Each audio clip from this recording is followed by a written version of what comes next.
Go. Godt. Vi har om eksponentiel vækst, og vi vil bevise, at x er lige med b, og formlen for eksponentiel vækst hedder y lige med b gange x opløftet a. Her til at starte med, så er der 5 forskellige typer vækst, hvor den første, det er a er mindre end 1, og det vil sige, at væksten er aftagende.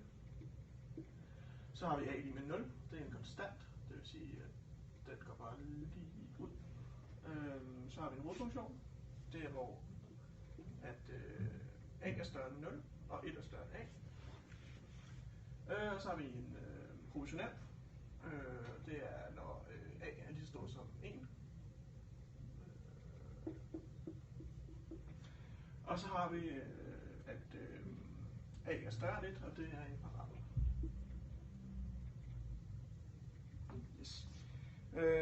Så har vi også nogle potensregneregler.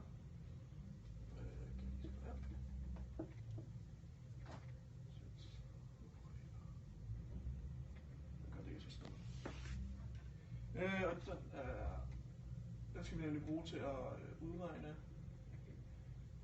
vores bevis for, at b er lige med 1.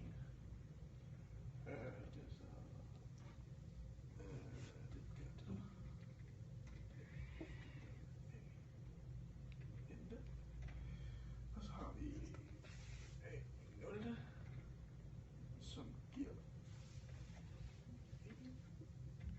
Så har vi a første, som giver 1. Og så den sidste, det er a en halv.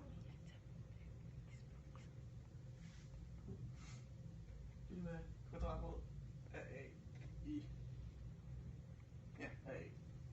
Det er de 4 potensregneregler, og i denne situation der har vi, at vi har x til at være 1, det vil sige, det kommer til at hedde